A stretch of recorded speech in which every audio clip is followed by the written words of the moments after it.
z'okweyimirizawo eza bulijjo abali mu masomero abali mu malwaliro abakola bizinesi abalala mwenna gye muli so we are live on air. All right. Yes. So twagala kulaba bwe tutambuza bintu mpola mpola. Ngende nako. Okay. Kali Joseph Tamale Mirundi yakatuuka wano tuli mukwetereza wedda ndi wano mubuuza nti ngate yagenze kuziika ponye Tamale taziika bagagga buli mugagga abanenge yekwasa kyokka abagagga bonna mikwano gyange gondi mukwano gwange ne gondi mukwano gwange naye mukugenda okuziika Mirundi tagenda omanyiza era okufa toyinza kubeera na luguudo luno nga kuliko ebitaala nga kasozi kakalisitiini nga kuliko loole something must be done. Mulaba olengera ku sitiifu gundi tebisiba nabyo biremerero ebiroole naye nga ate bakisibidde ku ki ku luguudo yesu olubi to find ebiroole sound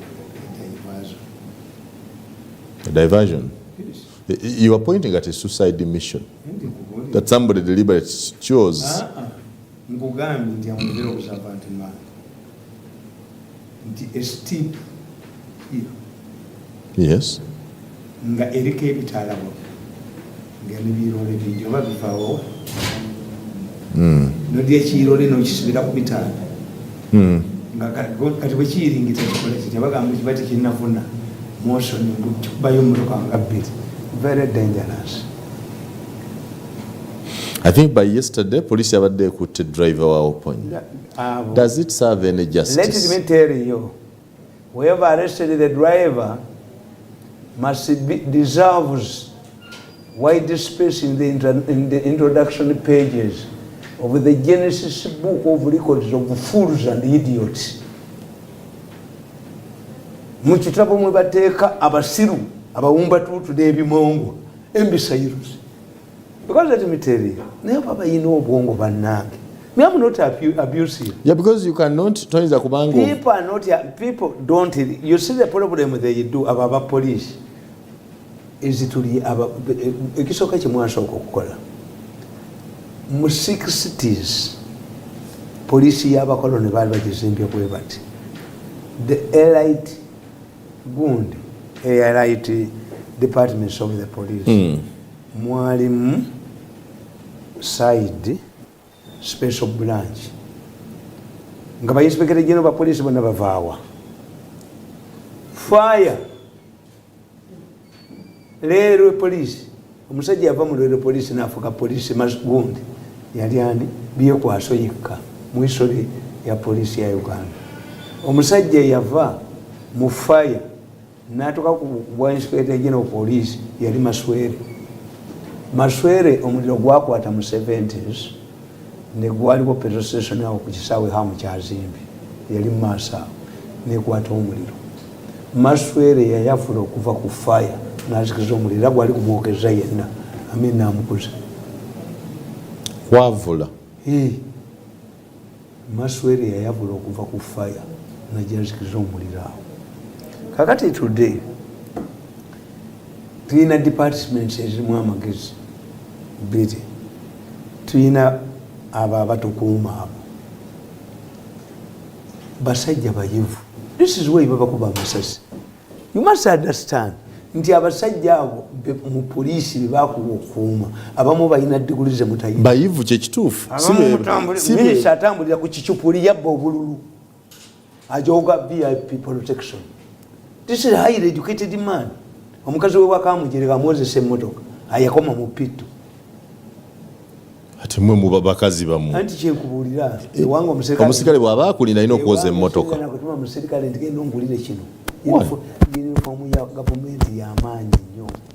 I have to respect it. Okuwoza emmotoka ya mukama we ng'alina mukama wazi okukeizi. Obwo butasoma primitivity. That's primitivity. A policeman is not a cleaner. A soldier is not a cleaner. Era nze nalabanga president yali speaking nyamaje an officer nga yamuyise tadduka officer taddukira officer munne era president yabeerawo ne bu sergeant we bulance corporal bwe butuka emisinde. But this does not percolate to other people. Omukozi agenda ku ssomero ng'amukwasizza n'ensawo. Lwaki ofiisa tadduka? Ofiisa taddukira ofiisa munne. That's what I learned from State House. Yabuyitanga ne bagenda nga batambuza nga ffe tudduka. Ng'omukulu akwagala mangu odda mu kwetambuza. Sajenti bwawo bulansi kopolo Museveni respect yami. Gujjola pa Museveni ng'ateekako oba mudaali oba ku kikuba amagi. Highly respectful of the institution of the military. Kakati bano tebabasomesa nti when you get a VIP man, look what his education, now what it education yo yakoma mujija bobululu uli kubiwandiko bifu ne mukazi wote yasoma bali kwa kuwa muserikali olabe bwa kubesa bano ba obujonzi bwo butasoma abo ne primitivity view. So it is a level waliwo gwe bayitanga amanyeta ba military police abankumanga nnyo ngaliwo gwe bayita afende kafeere wete wapamwa kafe afende kafeera naye kati yafa eri tumwine bamuyitanga afende kafeera ewe nga tewapamwa ogenda n'akaveerako how topamayo teyina toilet eri tumwine nga tebapamayo teyina toilet musale yamusimirawo toilet ey'abanaku n'agiiwamu ettaka ewe tewapamwa bamuyitanga afende kafeera. Tokkirizibwa ku topa mawairi tumwine mulangira. But why? Mulangira topa mawu. Mulimu abasajja nga singa tebaasoma. So ye yali yeyambirawo. Eyize mweziri mu nnyumba naye gwe omuserikale yazze omukoma topa mawu.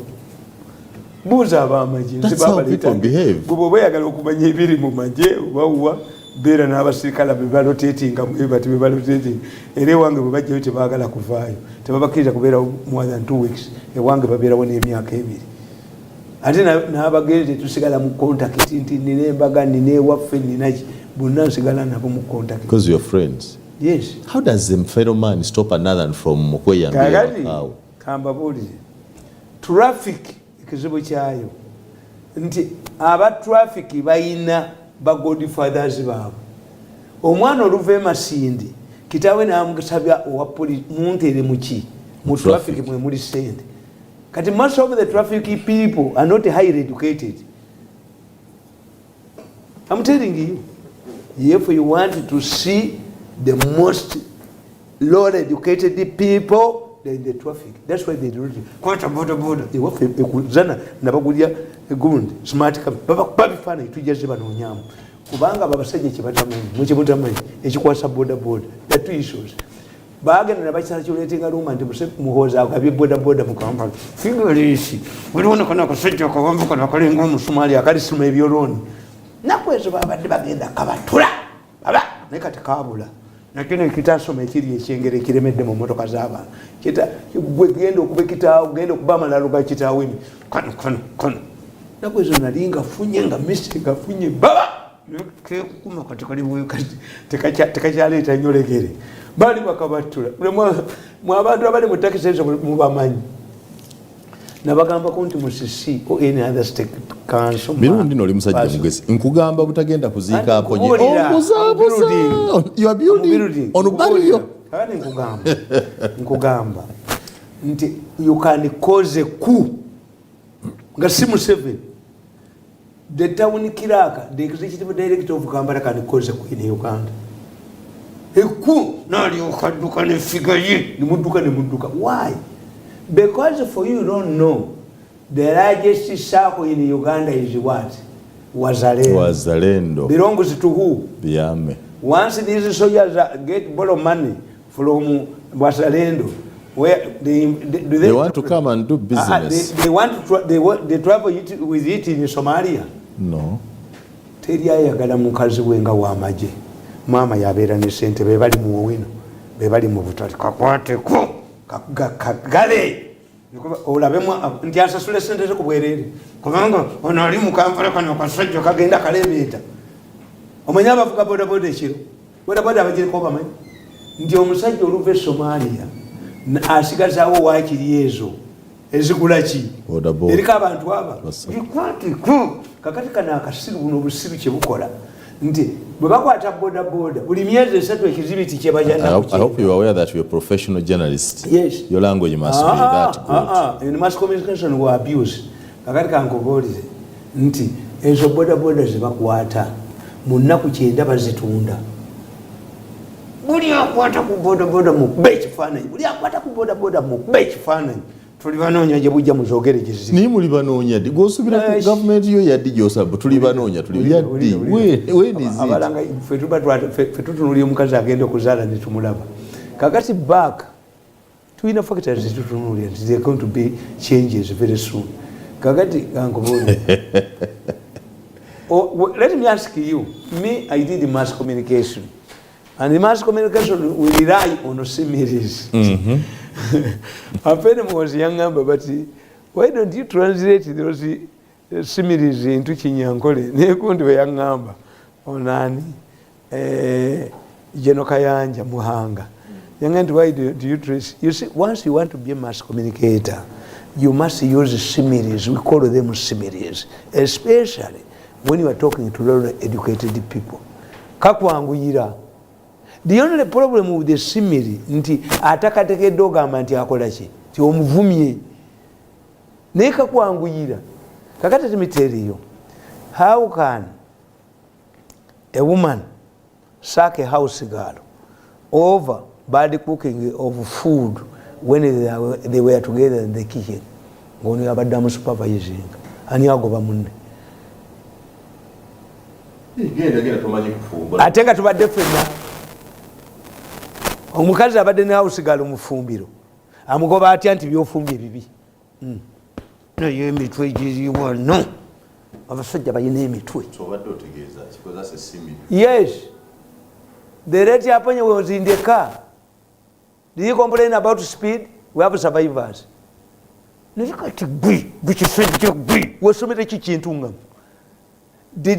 there an explanation from survivors that when Aponyi cautioned the driver not to speed at high speed, the man refused, then that is suicide, that is murder? It is also possible.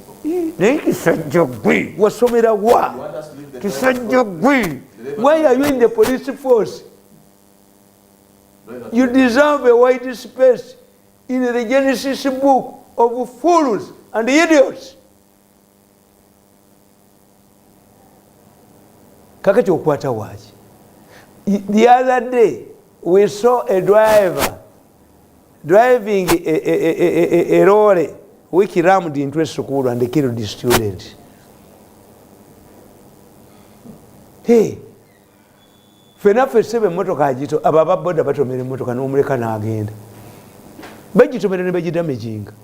Omusajja atomera motoka n'ayibira n'agamba muzeeyi eganye okusiba. Ebigaana. Omukolere ki? Ebigaana. Naye eyinza okukola ki? Ogaana. Ogaana okusiba. I had a complicated case. Nili wakuba abaserikale abo mikulano gyange. One of my wives was driving.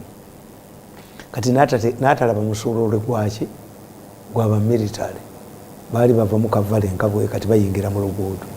Kakati bwe yagireeta bwali omukazi wa poliisi yali abakulembedde mu wa military n'ayagala amukuba omuggo.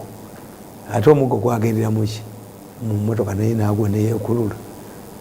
But I went to the military police and namubuuza, does this woman know you? No. You know her? No.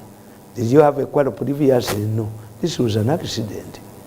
Let us treat you and we forget about it. The approach. Aba police bali mukubya amasasi. Your approach. Yes. The approach, you must understand. Ndikakati tugeze President Museveni olugirwa mu Lumengalo. Singa yali yakitinganga ng'ekyo ekintungamu kyalikoze eki. Museveni emmotoka mu Lumengalo olugirwa kilo 600 ate nga baali bagikuttemu bukwazi kubanga oluggi olwo luli computerized lulinga lifuti lwagiruma lutya. Ate omanye yamulumisa engalo oyo omukazi w'Ebugisu yali mu masanyala baba ne bagoba embwa kubanga oyo omukazi obusiru bwe bamuyitani eyali mu energy Muloni. President bwakuyita nti jangu oyogera eri abantu tokozesa kazinda aloke toyimirira waatudde if the president yali amutwala kwogera mu bantu masanyala yajja mu motoka munda bamulebe kati president is a humble man to create space for this arrogant woman naddira omukono gugumu nekukwata ku lujiwa etisiwe yali atunulidde mukama we bwati did Museveni kill people ate nze nali manyi mugundi mu training yange omukulembeze wafiiridde tewasigala muntu nze nabeeranga ku distance wala konvoyi yaabwe teyimirira paka State House eyange nagikwekangako kwezi ne bagenda n'akafuufu kaabwe kakati waliwo ekiseera waliwo ne bamugulira emizindaalo emifu tebatubuuza abaju toyinza kuddira mu State House is unique toyinza kuddira muntu wa P2 nga is senior age of the president handling a serious issue noddira yasiika nga sumbuusa n'omufuula principal private secretary. I used to laugh. State House must be run by highly intelligent people, highly educated people who weigh and measure decisions. Senior gundi kasito wasa omukazi gwotayagala babasonsekayo bababbiremu olumala okubbabo ne badduka ne bakwata ne baminisita babakwata baminisita bababbiramu sente ne badduka yena atunda ebibi nebekweka bwe bati bananyini ate Museveni tabalala batabakwatako kakati this is how Museveni reacted. Mbadde nkunyumiza Museveni ye mukulembeze wa Uganda eyasookanga okufuuwa muzindalo nga tannayogera. How, where do you get it? Kaba muleetedde ebifu baleese ebifu babbe tali sure nti oba kwogera oba tokwogera naye nga cameras ezo muziraba zibeera ne carriers because they contain minute wires nti bwegwa mu kisiritiko teddamu kukola ekyo nga tebakimanya abapitu bwekimunyonyola aŋŋanzi Chinese. This is what is happening. Tikakati aponye odereva omuvunaana ki because they were not traveling together, two of them. Abaana be bakoze eki babaddemu and they are survivors. They would tell you ti daddy yagambye omusajja ono kendeeza ku speed nze I tell them omusajja nanga nze sirinya boda boda no era waliwo omukyala yawonyezza mutabani wange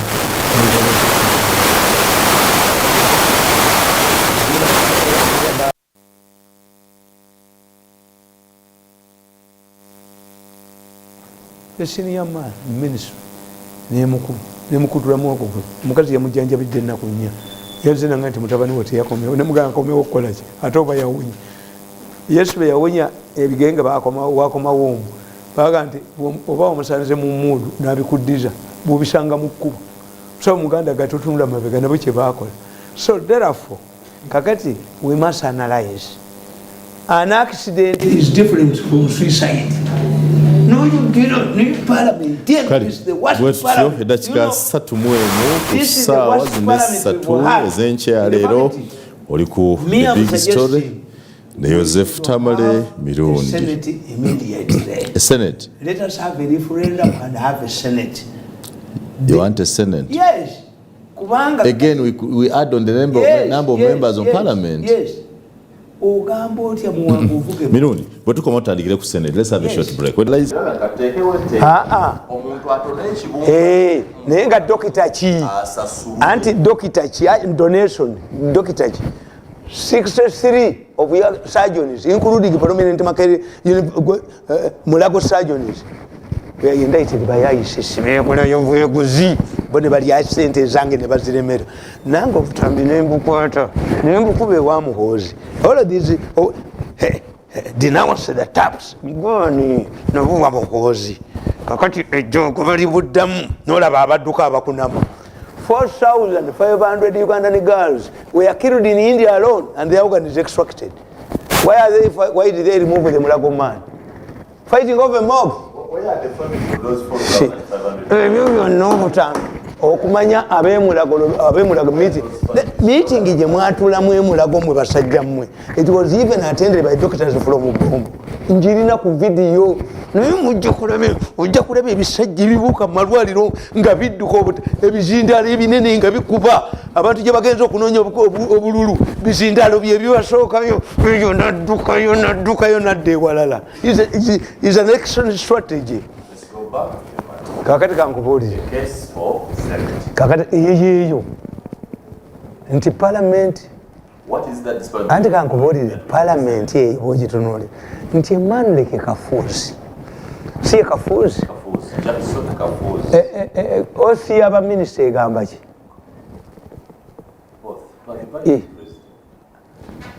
I will support advise the president, support the constitution, so help me God. So how can it be? How can a whole parliament pounce on a minister Kafuuzi for giving Museveni an opinion, a legal opinion? Yet he sought to do that. You have a danger.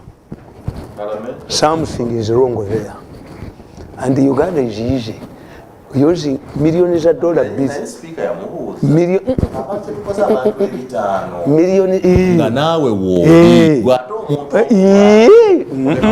That is not reasoning. Mob. Kati nze ng'omusajja yasoma ne muba 10 nabagamba federal teriyo. Omuntu ogwo nga muyi federal kikitegeeza. Bete kamya federal alliance eri munikaze. Yaduka kulaga wamusa sebo yamusanga Namirembe ng'omukazi ow'ekikolokota bwe yajja wano bwe yajja ya Yesu nange bwe nzize ku federal geri ludda takimanyi n'ekigambo federal bete kalima takimanyi teyawula confederation teyawula regional government eya Buganda bote gye yakuba teyawula federation tagimanyi nti federalism ejjawo when existing states like Rwanda, Uganda and realize that they cannot survive on their own, economically or politically, they surrender some of their sovereignty to create a new body, the East African Federation. Federal central government. An amalgamation of the sovereign powers you have surrendered to the center turns into a federal government. The federal government in Washington, the federal government at Ottawa, the federal government at Abuja, the federal government at Berlin.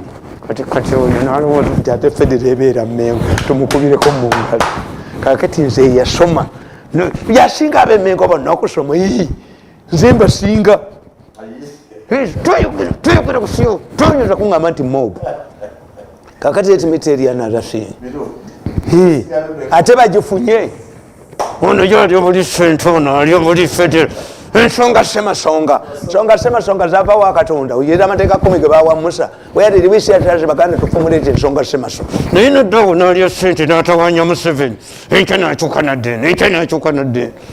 naddeni yenna akaddi yaweddeyo kuba kukyuka buddeeni nti owulidde omusajja afunye $32 gwobe yayagala kugula mwanyi ku sitoowa naye gwe atakuta sente wabaaki kakati timiteriyo abaagala okuyamba aponye mujambe famire yenga tenasasika abaagala okuyamba aponye mujambe famire yenga tenakolaki tenasasika. By the time Aponye died, abadde alina challenge. Ebijanjalo bye kasolo bya wa UN byavunda. Abantu ababe bennyini mu family ne bakola company yaabwe yoneegwe. Bakolako ne company South Africa n'agenda n'abazuula nga bamubbi. There is a big fight in Aponye's family. Ate bano ababbi we bayitira nti omwana wa Aponye bwabanga Aponye abadde asasuddeko ajja kulaba abafere abagenza omuyamba. This is what they did to omwana nkubuulidde nkulaga ebifaananyi ku kasooli wa UN gwe yagoba nga amezeemu n'okumeramu ani yamutwalayo abadde alina famire ye. Ekizimbe kino ekirinaanye ewa Aponye kyani Aponye waje nalukolongo ani yakikola sikusuula ki fe abasajja abalina famire nnene wazitegeera buli maka gayina abaana baago n'ebyabwe abeeno ne bataba weeno figa nsanyuka busanyusi until recently bali tebeewa visa anti nze mbagatta ate budde abakazi bo ne bakolagana oli mu ddenja balina kubeera ku logahirizi baagalana baluganda n'abaluganda tebaagalana ate waliwo abagenda okuva eno balumbe bali era nze buli maka mujja kubeeramu olumbe buli maka mujja kubeeramu olumbe lwange n'omusika waamu ndi ewange waliyo twabozi nga zivaawo naye kakati mumugenda nemuddira nemubeera ne powerful mukazi omukazi nakukwesa abaana bo when you die tebabanga bawaka ngaakabukedde kakuba ayingidde mu family komanyoko naye akasajja ako bali kapandiriza konoona maka gabanne waako kakati here tu nalabye gundi oyo deputy speaker ngagamba tayebwanga agamba this man did not sell dusted beans and because he does not have a plantation. In other words, he was confirming that Aponye sold naye yabijja mu bantu yagambye teyatunda bijanja birimu na mayinja kuba ye teyali mulimi ebijanja bikulanga kakati ekyo si kituufu. Honorable Taiwa, let me tell you, when the president wanted to close the Kampala for 2 weeks, he invited the people, Moses Byalwanga, who knew Kampala, and others I will not mention. One of them was Awoli. Awoli came to me in tears. Awoli was a senior officer in the United Nations Commission for Refugees.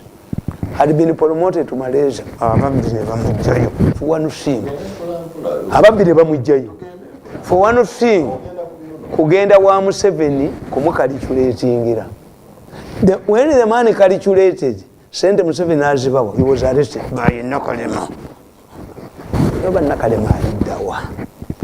Oba yeba kwati Nakalema alidawa ngati gomeza abantu. Mayeba kwati abantu. Enchima ne bagisibe ekide. Kastodire enchima no gisibe ekide no egoba enchima zinne wayo. Neze tokekisa nezigita. Kwasitire enchima bagisibe ekide netigomya enchima zinne wayo. Ziga tani zigita. Tewali jayina gwatali info nokwata n'abaana bakitaka nobasibanga wekasitaka akabusenga mwagala kusapula yettaka ekizimbe kyaki kyanasana kigenda bwe nti olibeera ku nsi kuno otulina kyomanyi kakati nze nkubuulira ti bwe bavaayo sente bazirwanira. Ono omukazi guwatudde was arrested and not the woman nze mbatta nabana abanjooga bano they will produce emisairos until they pay. Mujja kusasula mu bakazi mmwe noyo anti nkubuulidde bakutte gwatudde bakutte Awoli Nakalema went to Aweri's Pros in Tololo naga nti asazeyo obuwungu ne bukuba bamani nakana akobugalo bindi kekakolagananga naye kane nekakulu where are you?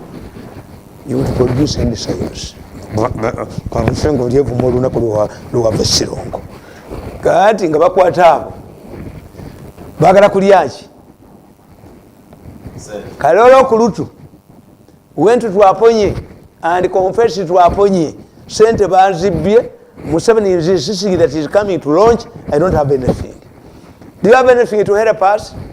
Aponye agreed nabibawa good ones bamala okufuna deal naye mujja kufa bubi nze siraba mulokole wano siraba mulokole okujja kunga mulokole bwammwe a new brand. I worked in a state house, I didn't see balokole. Balokole cannot conduct themselves like that, pursuing the personal vendetta.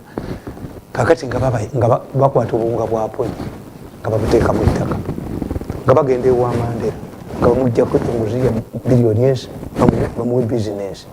Kabaka tawagayo yadde ekikumi makubo ya n'obukooti bwe obukonokidde sente yazijja wa Mandela immediately nga makubo yatuula nga atuula kakiiko nakano n'obugalubindi bwako was the first meeting. Let me tell you,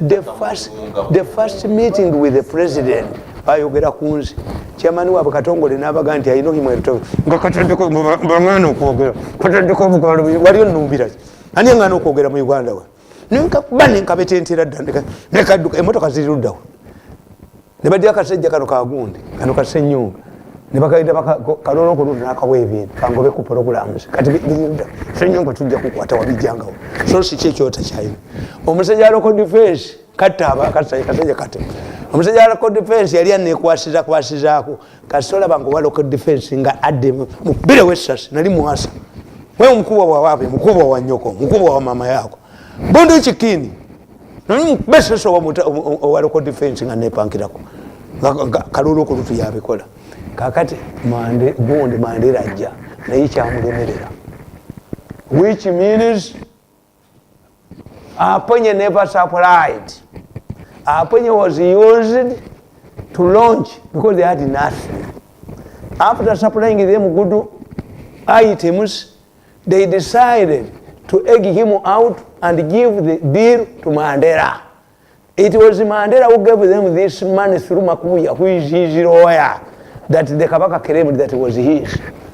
Kabaka never donated any money. Get it from me and I have video recordings. I told Mandela, and soon I have video recordings. Wanted to have Wano, Yadukira Mukasino. Wano, Nsema Muri Yiba. They want to Nirigiramu. And let me tell you an incident. After undermining Aponye and kicking him out with the dates, Koloto, they said abatayina bana musitwalawa. Basi bamba kumbi mwina basajja bazimba sibategera. Do you know what happened? Somebody went to Bank of Uganda, claimed to be sent by Aponye, and he was given 5 billion. I don't know who told Museveni that Aponye's money had been stolen. The boy was dragged, the man was dragged to Chireka, and he revealed. Waliwo yali kwese yazimutuma ye Museveni tamugambako abo tabagambako abo yanyigiriza ono n'amuyita mu State House. Are you Mr. Aponye? No, Your Excellency, you work. Why did you withdraw Aponye's money from Bank of Uganda? Did you take it? I took it. Who told you? Now I'm going to tayogerwako. Tayogerwako Museveni yanyigaggwe. Omusajja bamutwala kirekalaga sijja kukola statement. I must involve my nabandi babakubira essimu. Recordings nzina. Kati Museveni amugamba go and bring Aponye's money here. Sente yazijja wanko Sam ono yetosesema kaloli bwe mala okumira okusesema yinagiteka konsawo ya cement kaloli tesesema tuyina zikaloli wana yabwe amala okubba nadduka bakwata abanyika nzesema mwabikola John Snow mukomera sitanemba balawo amu different character don't contact it namba na 5 billion goes twale ntabateka consent on day tobikole nanda wange kweba ate kati amuwera ofu kakati Museveni forced the man to return 5 billion to him. He took it to the State House. And Museveni asked him, have you brought my money? Yes. Where is it? It's here. How much? 5 billion. Put it there. Namulaba ku video nga ajumiza bani. It is a true story, not a fiction. What did he tell you? Oh, when I arrived there, the man looked at me, he looked at me, and asked him, have you brought my money? Yes. Where is it? Then he looked at me again, he said, go. Could I move? My legs were paralyzed. Until we left the room. Number 2, Kyagulanyi is not highly educated and therefore poses no threat to Museveni. Bali baagala radio n'agaana ne banyumiza wano ne bamutta. How does education relate to this circumstances? Bwe yajja ne Munyugamba n'agaana ne banyumiza how Bobi Wine came to me ne mu advising and batubulookinga okulaba Museveni. Number 3, Bobby Wine had rubbed Mengo the wrong way when Buganda Land Board grabbed his land. His supporters stood up against the Kabaka and sent abusive messages on social media. This was unprecedented. Unprecedented. From Uganda. It was precedented because you had done it more. You have always been abusive. Bobby Wine we bamulumba. Buganda Land Board yepeta kali. Abana bavuma Kabaka. Abana bavuma ne kukuma. Kubanga yali akala mweteka kwa mukodomi wange mbwa mutunde wa musibi. Bobby Wine nga namukuba namudusemishinde. Ne badira olunaku omukazi ono yajja ne bali bamuyitani omusawo safi. Era namuyitayo. Era muyiripemu. Era mutundeyo. Ngamwiri PM omonyoko gwe mulimu. Ye bloka. Ye bloka. Soma akatabo. The government fell into Kyagulanyi's trap where they banned his concerts and security took tough measures against him, which backfired. Kyagulanyi took advantage of the mafia-controlled media. Museveni had made a serious blunder with Dr. Besigye. This elevated Bobby Wine as a serious contender for presidency. Bobby's sudden popularity created panic within the mafia, forcing them to do the following. Omanyi Museveni yakola obubi. Tuchita contempt card. Kakati president aba anyize yetalina contempt card. Do you know that people did not take Besigye seriously until Museveni responded to his letter? They told him come new vision, new vision. Abantu bategeera nti they are not playing the games. President bwe yagamba Bobby Wine n'amuddamu. Kati president bw'ayanukula omuntu kitegeeza gwala disate kyamwanukula levo yeekoze eki. Egenze.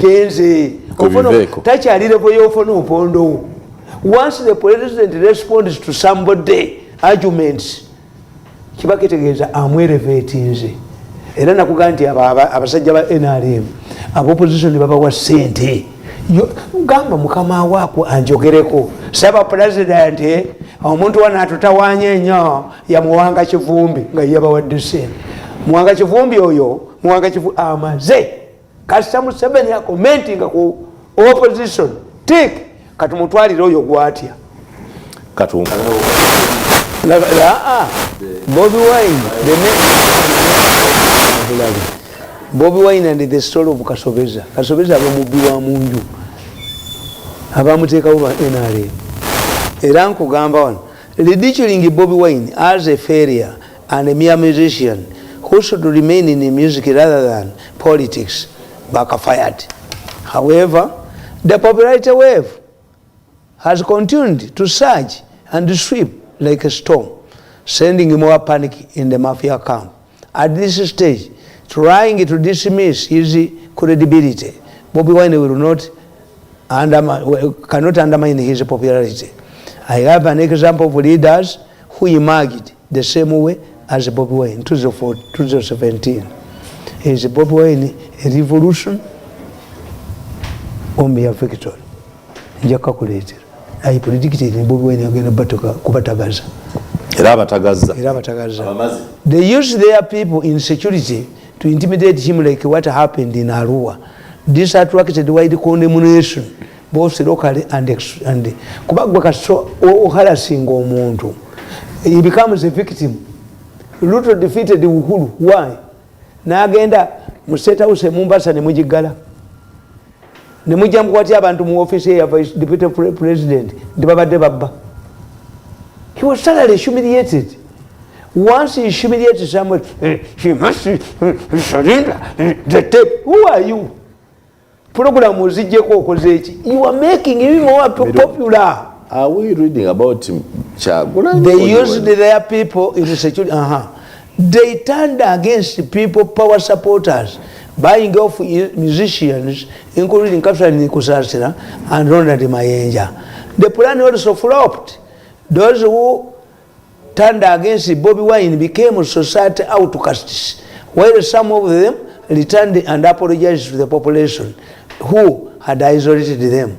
I liken the people power to a woman with the big bums trying to unaddress her cannot affect her size. All efforts to cut down Bobby Wine popularity potential wave has failed right from the mafia and using the law. kakati nababuulira ti Bobi Wine okumujjako kuba yakola slogan talina structure. Kakati what was the role of Kwasalini Kusasira? What was the role of full figure in non-existing outfit? It was to contain, I think, to sway away some youth from following Bobi Wine. Kati olabona omusajja twaliteko zena naye siga mpaka kati akasajja kejjeyo kokka kati kanakako nedda akagwagwa akabadde mugundi n'ebisirani byago gakagoberera bwe katajja babakuba kuba bagiriddaani twaliteko kuzina naye siga mpaka twaliteko kuzina naye siga mpaka nja kubirya naye sibya kakati Mirundi nabagamba onyumira myaka gyo kati nabawandiikira ne mbagamba nti Bobi Wine kamba bwe bagenda wa president ne bamugamba nti your son has crossed the red line nti mpagera Bobi Wine Museveni yabagamba you know him you cannot. Why can't you? You were Muganda.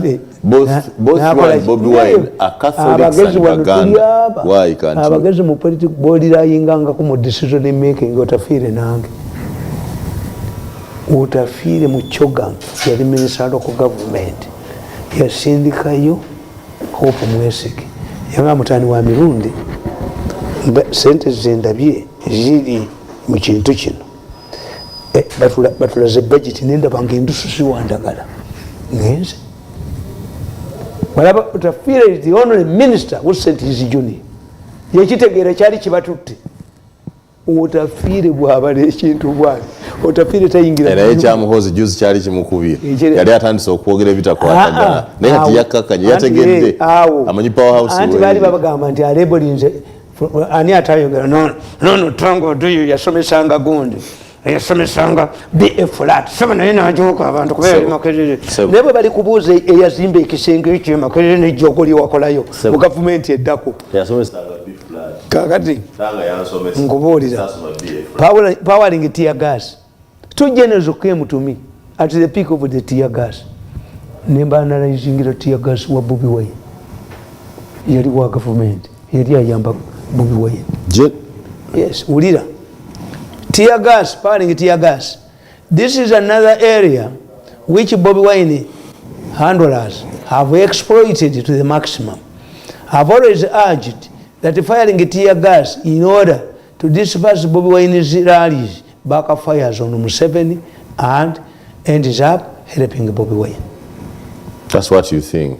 Yes. Number one, the population is not aware that Bobi Wine violates the electoral laws.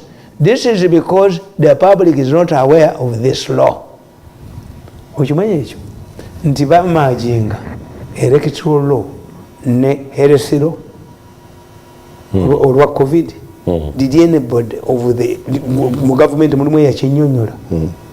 In absence of an explanation, what happened is bagambanga nti Bobi Wine bakuba wabwerere. Nobody explained. And it is a parliament that emerged the electoral law. The Public Health Act and the Electoral who explained? Parliamentary Elections Act. Museveni has netuduka bad money drives away good money. As Museveni strictly observed the law by addressing only 200 people, delegates, his party candidates though violated in full glare of the media cameras. This means that Museveni's government and the Electoral Commission are put in an awkward position. This works in Bobi Wine's favor. The mafia elements in the police fire tear gas in front of cameras as rallies on the other hand continue unaffected. You can't tell an ordinary Ugandan or the world that NRM leaders are not violating the law without the consent of the president, who is their candidate. Therefore, government cannot defend itself that such incidents are the work of the mafia in the government. Okay, eza Bobi Wine bazikola ki? Bazikuba mu tear gas. Olwallo twabuzafu the law. Eza ba candidate ababo zigenda maaso. Creating more sympathy to Bobi Wine. By victimizing him. Yes. Era kankubulire, if we want to know nti aba government bebali bakola ebintu bino. Nalowooza blocking zani Bobi Wine. Kozi ba Mafia bagala Bobi Wine ave mu slogan afune political party era baje mu okuva mu NRM. Nupu ifa mu kibiina ky'NRM. Olaba Mafia yavana yageja kati. Naye olaba Mafia bwekozesa balamu naggalawo Bobi Wine namujjako slogan nga the only alternative is to have a party. Mafia yekikola. Yes. Kati Bobi Wine kati balamu yayitasobola kukolera opposition abaaki mukozesa baali baaki balamu ne bannaabalala ne batandika okukuba enkuŋŋaana waliwo pulezidenti weyagulawo akatale kingalale yennyini ekitegeeza abakozesanga balamu si ba opposition abakozesanga balamu baali baaki baali benaalemu nga ye balamu alowooza tukita reverse psychology. Balamu yali alowooza nti alwanyisa ani? Bobi Wine ate ayina bakolera abayamba ki? Fe Abaganda tukuga nti olujja oluggalira munda banamu abasoga mu luyina balina bwe balukola pata zaalwo nga bw'olukuba oba oluggala tuliyita olujja oluggalira munda ye reverse psychology. Balamu baali bamukutte bamunowa ennyini mu gavumenti kuba Balamu could not work for opposition.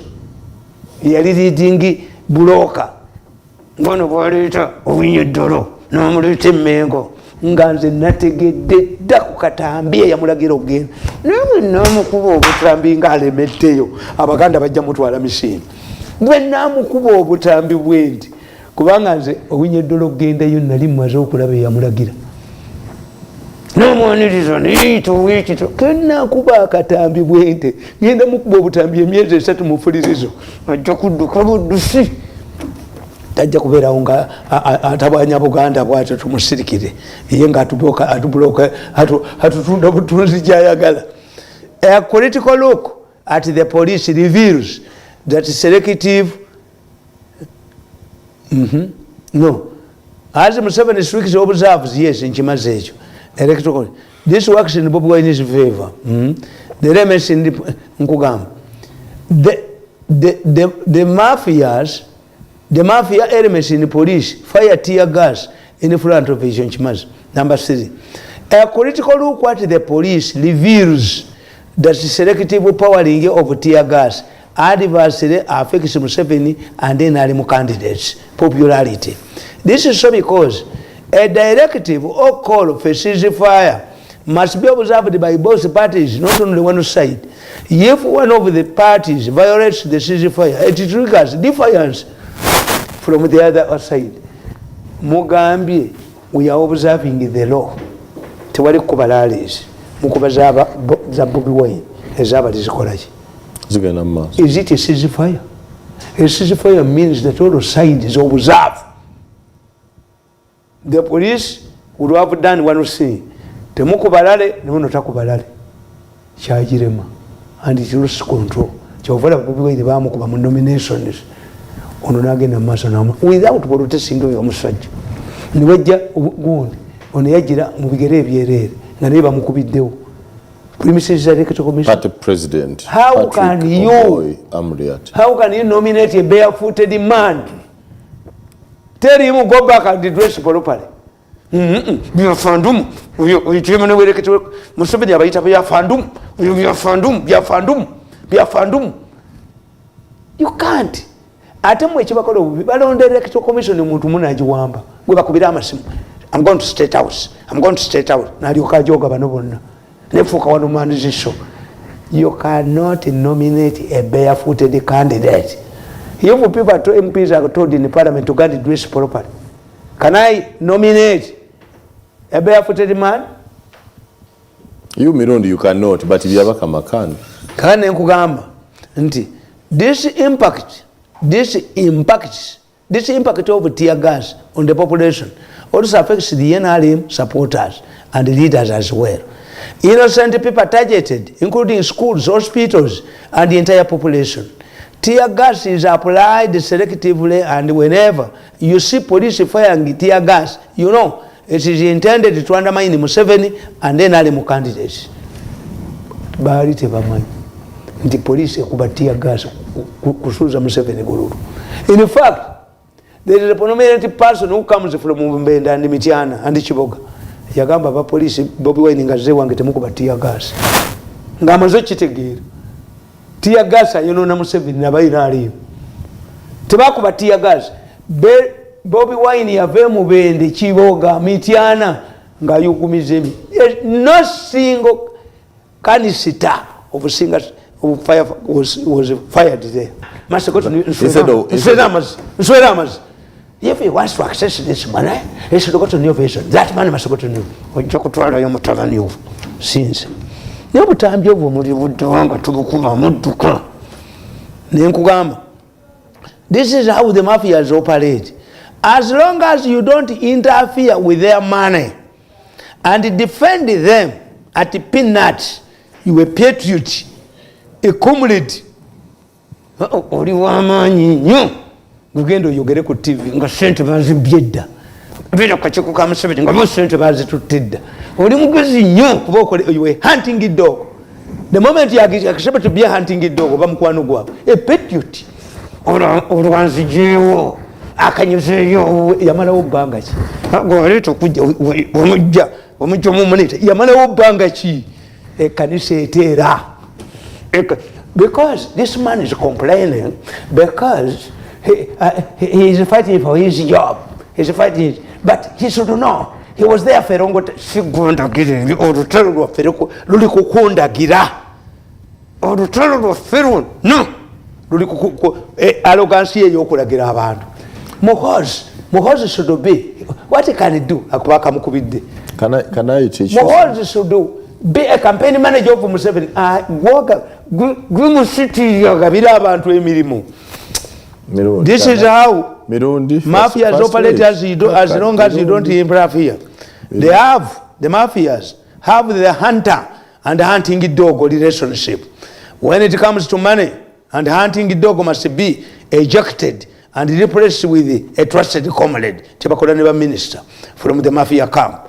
This is the arrangement between Bobi Wine and his mafia sponsors.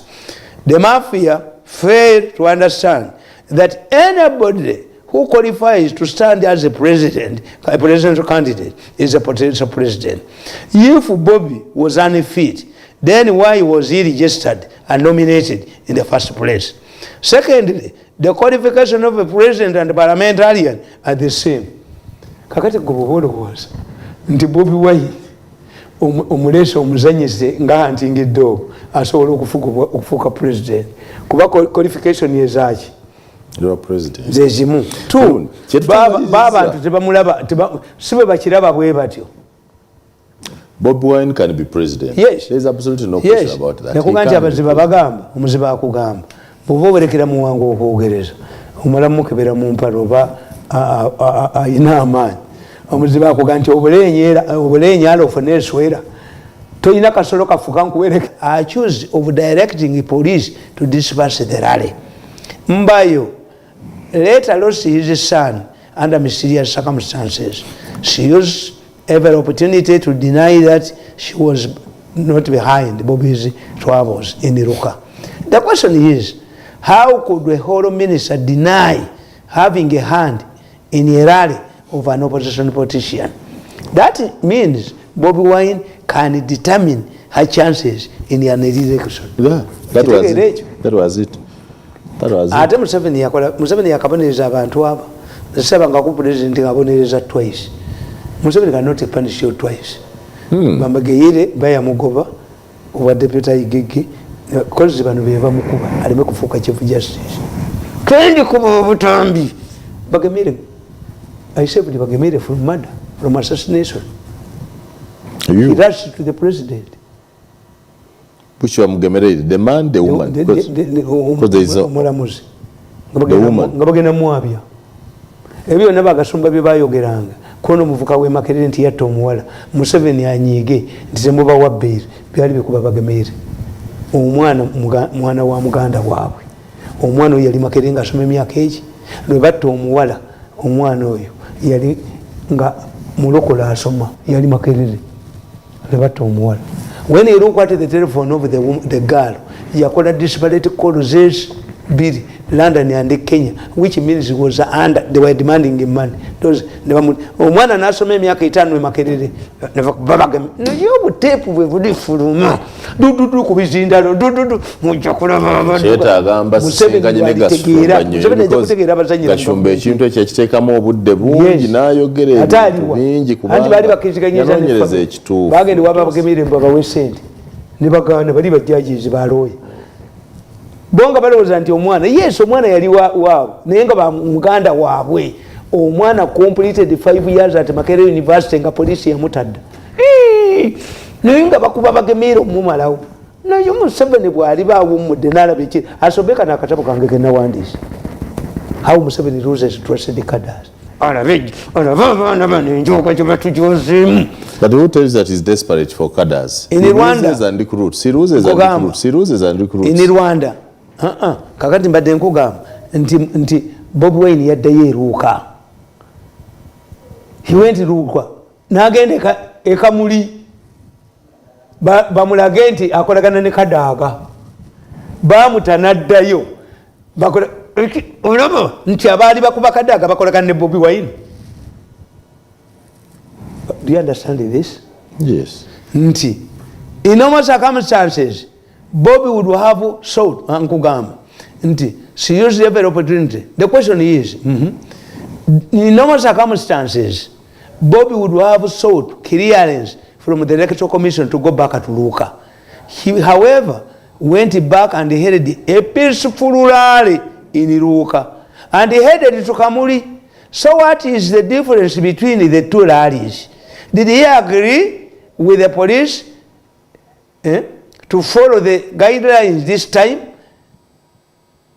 This exposes Bobi Wine because the second rally was meant to save Mbayo's political career. No kono nakadaga. Okitegede kyenkunyonyola. Yagende erubuka ne babu biti ya gas. Yaddayo. Erale nebera peacefully and handed to Kamana agende kamuli. Had police, police, had this man now agreed to the guidelines that earlier rejected, Bobi Wine ebintu byonna yabigana. Why does he address a peaceful rally here and then you disrupt his rally there? Ekitegeeza police yali ekolera ku guidelines. Yiso. Bino biri beyond yiso. Bino byetaaga muntu mugezi nnyo yasoma reverse psychology. Nze tobinza nnyamu. Kale. Naye olwaliro njagala tugimalirize. On the same trail, Bobby went to Kamuli, where police unleashed tear gas to undermine Kadaaga. The Mafias, like I said before, do not want Kadaaga to return to parliament and become speaker. The Mafias know that the new parliament will play a very important role as president moves towards retirement. It is a parliament that will debate reports of the Auditor General and the projects involving huge billions of money they have stolen. All right. The Mafias Mirundi want a rubber stamp parliament, an insulator or shield against the future prostitution. The international community continues to tighten the noose around their necks. This is the only remaining exit they fear to go into exile. The big story.